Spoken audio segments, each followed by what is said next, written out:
Hello friends, welcome to Akulmach Live. I am Chandrakant.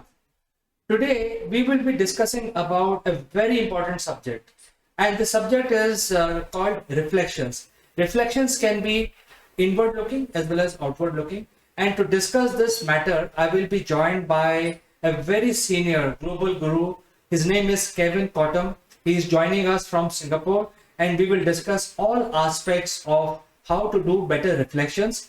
And reflection is so important because it will give us new ideas. So before I start the discussion, I have to tell you that there is a QR code displayed on the screen. All you have to do is point your mobile phone camera onto this QR code and you will get connected to our channel instantly. So without further ado, let us start our discussion. I'll be back after a short break. Don't go anywhere as there is this outstanding discussion starting right now.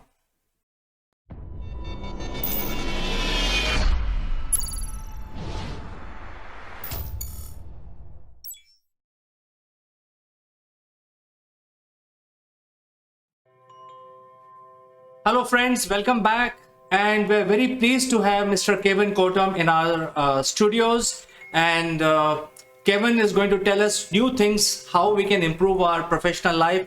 Kevin, welcome to the show. Thank you so much, Chandra. It's really wonderful to be back again with you and your community and your team especially. It has been our pleasure, Kevin. In fact, the last show went very well and a lot of people appreciated. Today, we want to ask you about reflections, and reflections are so important. Therefore, my question really is, what is the importance of reflection and why most of the leaders have stopped doing reflections inwards or outwards? What is your opinion on this? Thanks very much, Chandra. These are two great questions. And let me start up with the second one. What I have been finding within my coaching clients and my time with my coaches is that the leaders are having very hard time to find time to reflect. They say that they're so busy. They're also managing way too much. They're also losing some of their vision. They're having to deal with a lot of the mental fatigue and also a variety of aspects of being Zoomified and a variety of different aspects that they find that they're unable to find any sort of time to reflect. And I look at them when I see that, and I see that in their face, they're very unhappy about this whole thing because they realize that reflection is extremely important. Why? It comes back to the very first question is, why is it important? Well, why is it important to reflect? The most important thing about great leaders is that they're able to take that time to ask themselves big questions. Deepak Chopra says that you need to ask these big questions. Who am I? What are my unique talents? What is it that's going on in my organization? What is the vision? How can I lead in a different way? So many very, very different aspects of what it is to be a leader. Why is it important? Is because it also takes you into a bigger picture. Imagine yourself, it's like an imagination in many ways, is that when you go into reflection, you go into this expansion. You're not narrow, you're starting to open up into seeing ideas and thoughts and possibilities and new ways of doing things. This is not going nomading, as I call it, is finding this expansion. And reflection is that. Why is it important? Because it gives us more power, it gives us more strength, more vision, more ideas. It refreshes us, it gives them more energy.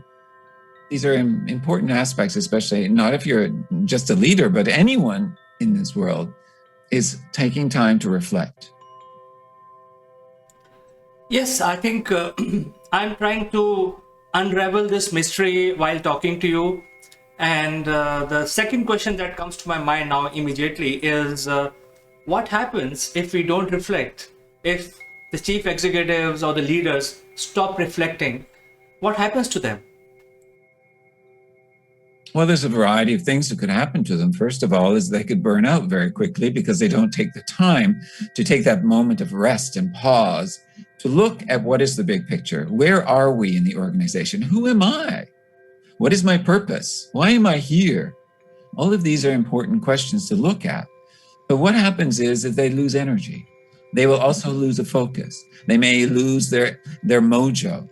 They may lose any sort of direction of being able to hold and control the team They may lose a variety of different aspects of leadership in general. So it's very important that they take the time. So I asked this question. Actually, it's very interesting to look at when I talk to my coachees, and I ask them, well, what happens if you don't reflect? And they kind of look at me sort of sheepishly a lot of the time, like, well, maybe I won't perform as well. Isn't that important? And they say, yeah, absolutely important, because I have so many people to deal with. Then you have to take the time. And then I ask them about time. And I say, well, you will never have enough time to do anything, because we're constantly have only the same amount of hours in the days and the same amount of hours in the week and the minutes. But you have to plan that. You have to make a time for it. You need to know that it's not just about time, it's about what's important to your purpose. So if you take it back to the purpose and why am I a leader, then go back to that. It's leadership reflection is what I would call the breakfast of champions. There was Wheaties, that was the big, which is a cereals. And also it was their tagline, the breakfast of champions. And I believe that in many ways that reflection truly is the breakfast of champions. If you don't do it, you're going to be very much lost. My question to you, also Chandra, do you take time to reflect?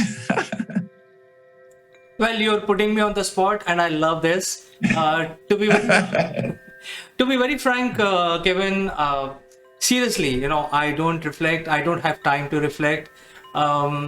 Whatever free time I have, I like to get busy in something, either on the office front or on the personal front. But I don't think I have ever done any meditation for last 10 years, or I've done any thinking about it. I just talk to learned people like yourself the whole day, but I don't have free time, very frankly. And what do you think the benefits of it would be for you if you did? I think if I sit down for say about 20 minutes or half an hour, it will give me some time, some relaxation. My mind will get I'm just thinking loud with you, Kevin. Whether it is right or wrong, I don't know. But I think I will get time to really focus on something which I had never focused. And even if I have like 20 minutes in a day, it will give me a good boost to think about something else laterally and not in the straight line. I love the word that you use, laterally, because that really, and what I was talking about is thinking vastly, is about this expansion, is about seeing that big picture, the wide picture, is because you start to then loosen up, because there's so much tension in our bodies and our minds of getting things done. And when you don't take the time to reflect, you have that constantly on the go, on the go, on the go. And you need that breath, that allowing that breath to just loosen it up, to see what will flood in and flow in, and then refocus again. I reflect quite often, and I don't, I do it in different ways. For example, I will do it when I walk. I will actually talk to myself, or I will just listen to the nature. I won't put earplugs in. I won't do anything in that particular realm. Or I meditate, or I take time to journal. These are all reflection moments. It's very interesting, this story is that one of my clients said to me that during one of her positions that she was sitting, taking time to reflect, and she was looking out the window. And her boss came in and said, "What are you doing? Why aren't you working?" And she said, "I am working. I'm reflecting." And so many people think that this is being lazy, that you're looking in, dreaming. But you know what? That's going nomading. Dreaming and reflection are going into the different areas of our brain and just releasing into our body, so that we're able to find some open space, find some ideas that may flood in. And as they talk in spirituality, it's about looking at the gap. It's about finding that movement of opening up the gap so that there is more information that can flow in, and different information or reconstructed information. So yeah, you might want to try it. Well, I think it's a skill to have, because we also we have learned that time is money, so we like to be busy all the time. But I think this is a skill to have, and it requires a coach. So that brings me to the next question, Kevin. How do we find an appropriate coach who will guide us through this process of finding time, and how do we reflect? Things like that, steer it in the right direction. The thought process of individual. How do we do that? Okay. I'll get back to the how we can do that, but let's just break it down. What is the meaning of reflection? It comes from the meaning of from Latin, and it's reflectere. And so means going back. Reflectere means a bouncing off, a bending of waves. So in other words, it's bouncing off, it's coming back at you. So for example, when you look at the mirror, that's a reflection of you. And what's happening is the light waves are bouncing back to you. And this is about reflection is through sound waves, light waves, and also through our thinking. And that is also a reflection. It's a bouncing back. So now coming back to that with the coach, in many ways, it's not necessarily about finding the coach, but maybe it is about finding the coach. But in our coaching training, in many ways, what we're doing is actually stimulating the skill of reflection.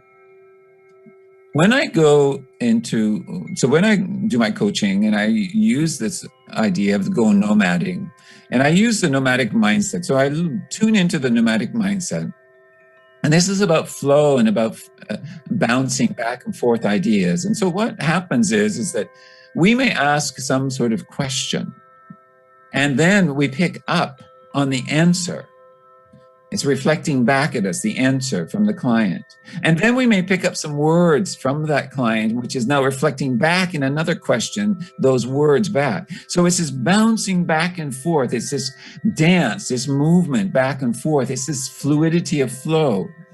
And interestingly enough was that a client of mine the other day, I asked him, I said, because, we're coming to an end of our coaching package. He says, well, what is it that's about the coaching relationship that you like?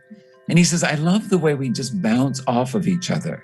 I love the way you hear the conversation, then we bounce and then we go back and forth in this rhythm. And I never realized that this was happening, but this is about going nomading. This is about really allowing that nomad to just flow through. I asked another client, she said to me, about this, and I said to her, what was that? And she says, I love the way you just follow me.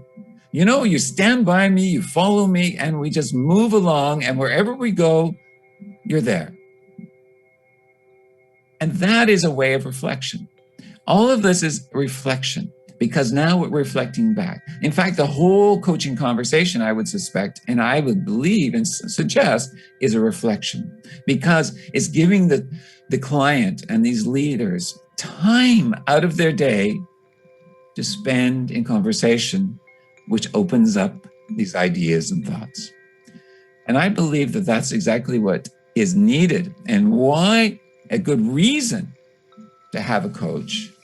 And also for leaders, if they don't have the time, then schedule a coaching and have a coach. That way you'll get that time to reflect, because we'll work on whatever you want to do. And I flow back and forth, bounce back and forth. We bend the sound waves, and we just go nomading. And I think that that's an important factor when you're looking for a coach, is to be able to look for coaches that are able to flow with you. Because it is a relationship, it's a conversation, and a relationship is a reflection of yourself as well. As you know, people say that individuals, we are a reflection of nature, or we're a reflection of the universe, or the universe, in metaphysical terms, the universe lives within us. It is this truth, because it is all one. The energy is all one. Individuals are not separate from nature at all. We are all interconnected in some sort of quantum physics. And I think that the reflection then is the automatic way of moving us through this nomading, so that we're able to expand, then evolve with some ideas. I don't know. It was a long answer to your question, but hopefully it got there. Well, I think after hearing your answer, I personally believe that it's easier said than done. And we definitely need a coach because we'll not be aligned to the goal that we have set up for reflections. So personally, I believe that if I have to do it, listening to the theory, I will not be able to do it. So I need a coach definitely to guide me and make sure that I have some time out from my busy schedule and I do reflections. I think that is what I have understood so far. Okay. Well, I'm happy if that's what you understood. It's good. Well, I think it is such an important thing. Sometimes what you're saying is making a lot of sense. We need time for ourselves, and which we don't do. Most of us, I think 90% of the people are busy in the rat race, trying to do everything, trying to do, not leaving anything for tomorrow. They want to finish everything today. So I think this is a very vast subject. We cannot finish in few minutes. But I think the point that we have driven today, and especially you, Kevin, you being present on our show today, is that you need to do reflections and you need a coach who can take you there, who can, incubate you, create an inception in your mind so that you get new ideas, fresh ideas, rather than sticking to the rat race. So I think that is the learning overall. Yeah, let me just add one thing, and then I guess we'll finish up on that, is that during this period of COVID, and now there is a mounting pressure on a variety of people that are having a lot of mental challenges, and mental well-being is the real big issue now. I'd like to say holistic well-being, but a lot of it is not being able to take time to reflect. Is being by yourself, is going internally and bouncing those waves back, and sound waves and thought waves back in and out, so that there's this circular function of our lives, a circularity, just like circular economy it's a circular. And I think that COVID has showed us that we really need to be able to take that time. And even if it's privately in homes where they're just remotely working, is to take a corner, to be able to just sort of take some time away from the computer, to be able to just walk up and down in the house, just standing up and down. And that's a moment. And it doesn't take long to actually take a moment of reflection. It is just going inside. It's a practice like most things. It's a skill. Yes, I guess it's a skill as well. But you either want to do it or you don't want to do it, like anything, right? But it's about looking at what is the benefit for my life, for my vision, for my purpose, my direction, and so many different things. And I think that no matter what level you are, from the leader all the way down to the bottom and to the cleaners, everybody is a reflection. Our viewers will also get a lot of benefit after hearing this conversation. It has been a pleasure talking to you, Kevin, and we will catch up next time on something more interesting. Thank you so much, Chandra. That was great today. I really enjoyed it. Ciao.